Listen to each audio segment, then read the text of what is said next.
Впервые в Ставрополе прошел всероссийский телевизионный конкурс «ТЭФИ Регион-2009». Организатор конкурса – Фонд Академия российского телевидения. Партнер фонда – арт по проведению конкурса. ТЭФИ Регион, Ставрополе, телекомпания АТВ, Ставрополь.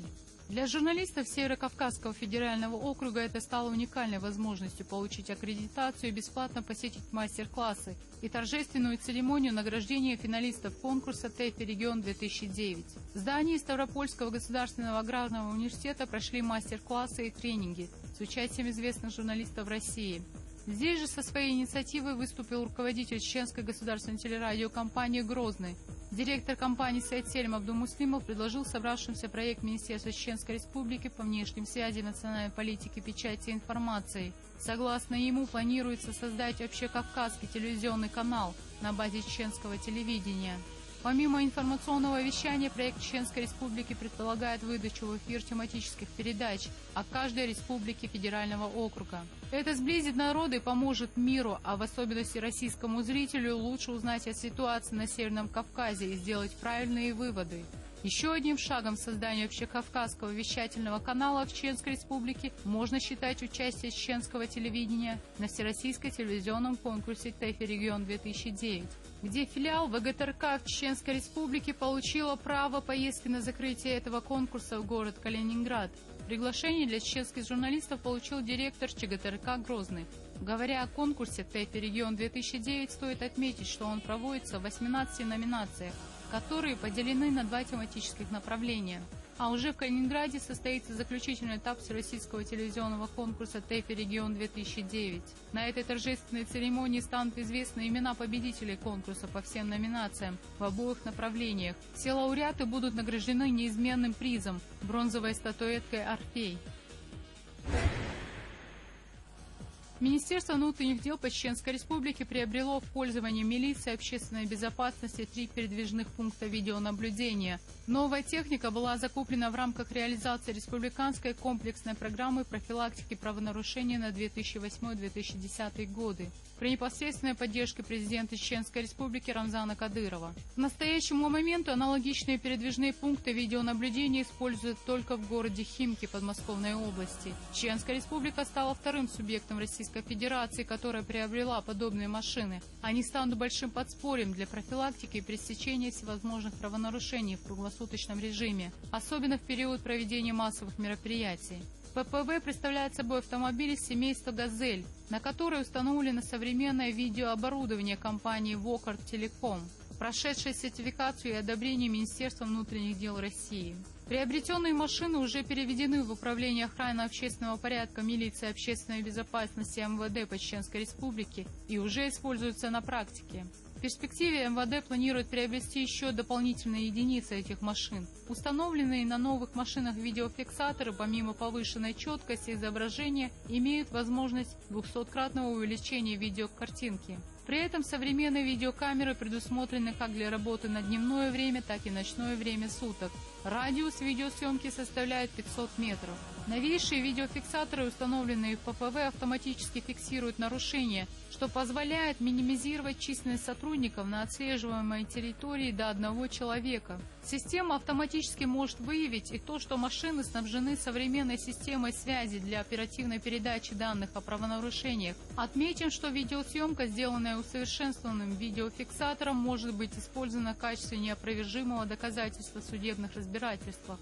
Министр МВД по Чеченской Республике Руслан Алханов отметил, что приобретение передвижных пунктов видеонаблюдения далеко не первая помощь, оказанная Министерству со стороны руководства республики. Благодаря помощи Рамзана Кадырова за 2 последние года для участников службы республики были приобретены новые автотранспорт и современная оргтехника. И сегодня передвижные пункты видеонаблюдения станут очередным и существенным подспорьем в работе сотрудников милиции общественной безопасности. Министр транспорта и связи Чеченской Республики Рамзан Черхигов сообщил, что в день рождения пророка Мухаммада, да благословит его Аллах и приветствует, весь транспорт столицы будет бесплатным, в том числе и частные такси. В связи с празднованием священного для мусульман события нами принято решение обеспечить жителей Грозного бесплатным транспортом. Все расходы берет на себя министерство. Мы также обязуемся возместить затраты частным перевозчикам. Для желающих посетить Зиярты республики министерство выделило 50 микроавтобусов марки «Форд». Уже на днях отправился первый рейс верующих в Зиярту села Илсан-Юрт. Министерство транспорта и связи Чеченской Республики уже второй год обеспечивает жителей республики бесплатным проездом в дни празднования дня рождения пророка, саллаллаху алейхи вассалям.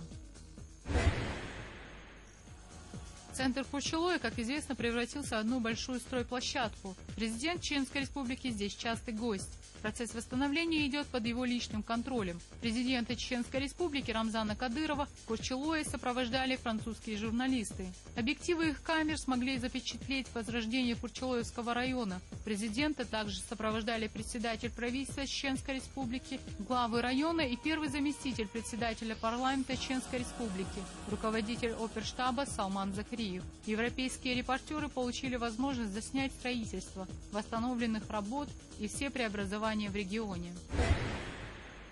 В Государственном театральном концертном зале прошло мероприятие, приурочено 66-й годовщине депортации чеченцев в Среднюю Азию и Казахстан. В качестве почетных гостей присутствовали президент Чеченской Республики Рамзан Кадыров, председатель Совета Алимов Хожахмед Кадыров, председатель правительства Чеченской Республики Адес Байсултанов, советник президента Чеченской Республики, депутат Государственной Думы Адам Делимханов и председатель Духовного управления мусульман Чеченской Республики Султан Мирзаев.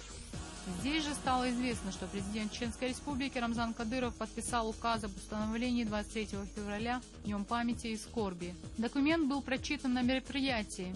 Далее президент обратился к собравшимся с речью, в которой выразил соболезнования своему народу и сочувствие тем, кому удалось пережить все ужасы депортации. Память о жертвах трагических событий, связанных с насильственным переселением чеченцев в Среднюю Азию и Казахстан 23 февраля 1944 года, отдавая дань уважениям отцам и матерям, выдержавшим все тяготы и лишения в условиях спецпереселения. Установить 23 февраля Чеченской Республики Днем памяти и скорби, говорится в указе президента.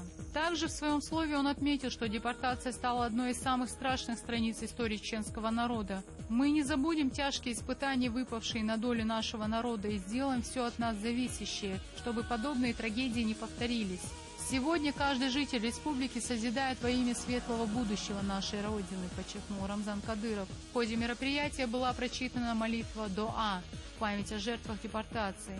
Также на сцене состоялся премьерный показ спектакля «День выселения», в котором приняли участие актеры Государственного молодежного театра «Серло», Чеченского драматического театра имени Нурадилова, Русского драматического театра имени Лермонтова, а также артисты Государственной филармонии Чеченской Республики, режиссер постановки, заслуженный деятель искусств Чеченской Республики Хава Ахмадова. Подготовленная к этому дню пьеса «День выселения» повествует о трагических событиях февраля 1944 года. Костюмы, декорации, плачущие женщины, идущий снег и даже звук воющего ветра отразили ужасную картину тех дней и в какой-то мере воссоздали то тревожное время.